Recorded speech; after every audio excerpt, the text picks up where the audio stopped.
Okay, so my short podcast here is for be targeted towards a grade 10 history class, and be looking at World War One.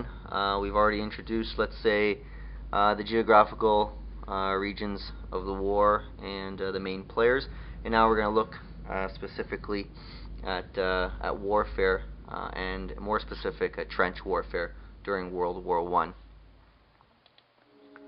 Trench warfare was a form of combat in which two opposing armies dug holes in the ground for fortification. It first appeared in World War I when soldiers were forced to make charges out onto open battlefields. Because soldiers were faced with an almost guaranteed death while charging, they would defy the orders of their generals and dive onto the ground to hide behind a tree stump or similarly large object. Desperate soldiers who could not find anything to conceal themselves with did the next best thing and dug a small depression to lay down in, thus marking the beginning of trench warfare in World War I. The main strategy of using these trenches consisted of sending infantry units to charge towards the enemy over what they called no man's land, the area in between the trenches of opposing armies. They called it no man's land because that was a place where no man could survive.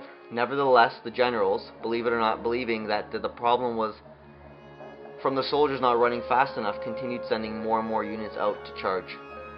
We'll look at more battle tactics as the unit goes on.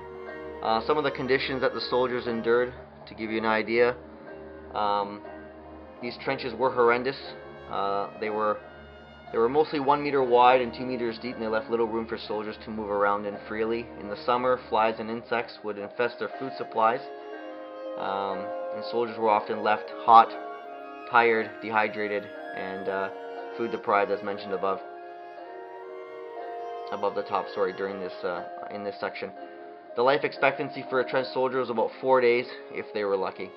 So you can see the conditions that they endured were not pleasant, and again we'll look into to more detail on those. So we'll look forward to the upcoming unit, and I appreciate your attention.